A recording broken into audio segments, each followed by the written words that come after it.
नहीं करते हैं, आप उसका बहिष्कार का ऐलान करते हो। आपकी राज्य सरकारें जहां है वो मदद कम करती है, तो कैसे मतदाता सूची का शुद्धिकरण होगा? जो आपकी डिमांड है वो ही चुनाव आयोग कर रहा है। आपकी डिमांड है कि मतदाता सूची ठीक हो, वो चुनाव आयोग कर रहा है, मगर हुआ क्या है मान्यवर मालूम है? इनको अब अगर प्रेस में कोई पत्रकार उनको पसंद ना आए ऐसा सवाल पूछते हैं तो तुम बीजेपी के एजेंट हो ऐसा कहते हैं। मान्यवर, सवाल जो भी हो उसको लेना चाहिए। मान्यवर, पत्रकार कभी बीजेपी का एजेंट नहीं होता है, मगर आप अगर ऐसा मानते हो कि लोकतंत्र में आपको पसंद आए ऐसे ही सवाल पत्रकार पूछे तो ये नहीं हो सकता। इमरजेंसी नहीं है भाई, इमरजेंसी नहीं है।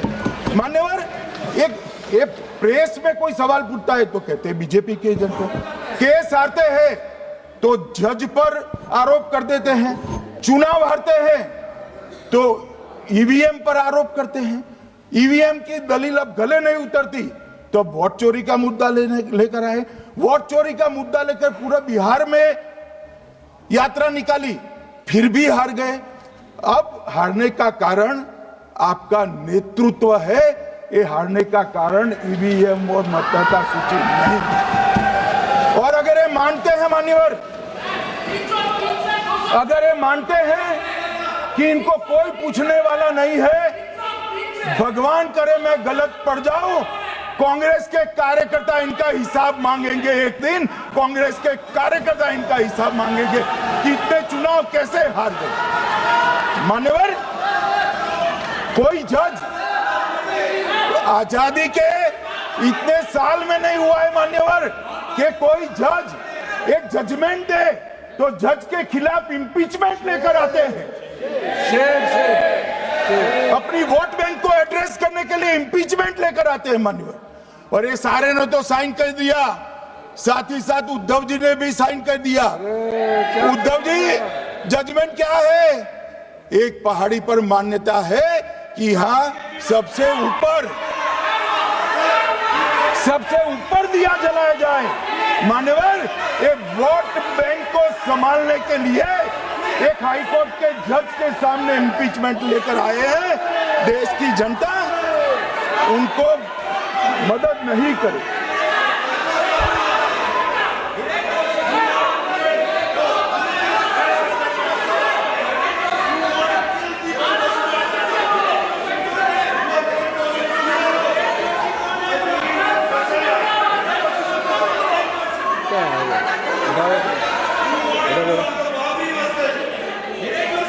प्लीज नो, माननीय गृह मंत्री जी। गौरव जी बैठ जाइए, नया मुद्दा शुरू हो रहा है। प्लीज, अरे भैया प्लीज मेरी बात सुनो ना। माननीय गृह मंत्री जी, माननीय गृह मंत्री जी, माननीय गृह मंत्री जी, नया मुद्दा शुरू हो रहा है, फिर से खड़ा होगा होना। आप बैठ जाइए प्लीज। नो नो,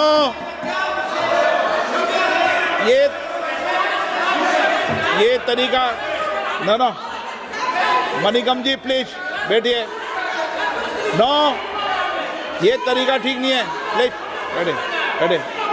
बैठे। हर आपको ज्यादा समस्या है क्या हर 2 मिनट में खड़े होने की? हर 2 मिनट में खड़े होने की समस्या है क्या आपको लोगों? बैठिए, ऐसे नहीं चलेगा। मान्यवर, 2014 के बाद अरे दादा ये भी बैठ गए, अब बैठ जाओ। मान्यवर, 2014 के बाद हारने की परंपरा शुरू हुई। हारने की परंपरा शुरू होने के बाद हाँ जीते ही है, मगर हारने की भी परंपरा हुई है। मान्यवर, हारने की परंपरा शुरू करने के बाद इन्होंने सबसे पहले ईवीएम को निशाना बनाया। आज मैं आपके माध्यम से सदन को और सदन के माध्यम से देश की जनता को बताना चाहता हूं, ईवीएम कौन लेकर आया इस देश में?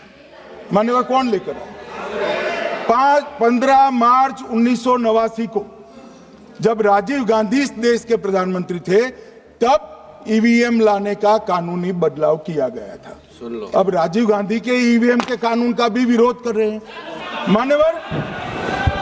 इसके बाद में, अरे सुनो ना क्या प्रक्रिया हुई। इसके बाद में ईवीएम के खिलाफ किसी ने याचिका करी। इस देश की सर्वोच्च न्यायालय के 5 जजों ने बैठकर ईवीएम के कानूनी बदलाव को 2002 में उचित ठहराया। राजीव गांधी को भी नहीं मानते, सर्वोच्च अदालत को भी नहीं मानते हैं। फिर 98 में मध्य प्रदेश, राजस्थान और दिल्ली, इसमें सिर्फ 16 विधानसभाओं में इसका ट्रायल लिया गया। कितना केयरफुल है ये भी बताता हूं। हुडा बैठो, ये भी कितना केयरफुली चुनाव आयोग आगे बढ़ा है। मध्य प्रदेश, राजस्थान और दिल्ली, ये राज्यों की सिर्फ 16 विधानसभा में इसका ट्रायल लिया गया। हर प्रकार से चेक कर ईवीएम का उपयोग सबसे पहली बार पूरे देश में 2004 में हुआ। 2004 का महत्व है माननीय, सबसे पहले 2004 में हुआ। पूरे लोकसभा चुनाव हमारे समय में ईवीएम का उपयोग हुआ। लाए राजीव गांधी, वहां से लेकर 2004 तक। और 2004 के चुनाव में कौन जीता भाई? वो जीत गए।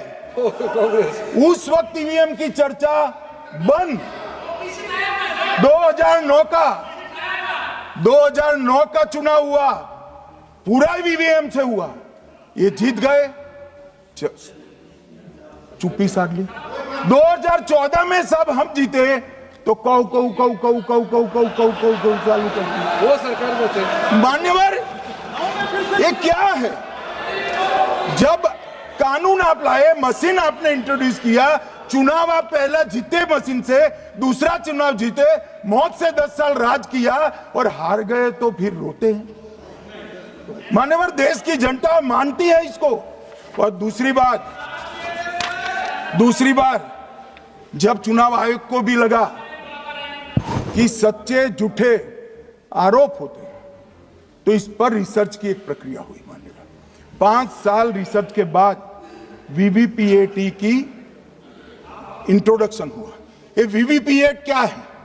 मैं जब वोट दबाता हूं तो समझ गए दादा, धन्यवाद मान्यवर। मैं जब वोट दबाता हूं तो मैंने कमल के निशान पर वोट दबाया, तो पास में एक पर्ची निकलती है कि आपका वोट कमल के निशान पर रजिस्टर हो गया है। फिर भी आरोप हुए कि पर्ची वाले ये 2 अलग होते हैं। तो चुनाव आयोग ने निर्णय किया कि 5% ईवीएम और वीवीपैट के परिणाम कंपेयर होंगे। तो मशीन खुला, इसमें 396 वोट मिले। तो वीवीपैट में कितने वोट मिले, तो 396 है या नहीं है, ये 5% मशीनों में मिलता है। मान्यवर, मैं आंकड़े लेकर आया हूं चुनाव आयोग को पूछकर आज कि कितने वीवीपैट और मशीन का मिलान नहीं हुआ। आज तक 16,000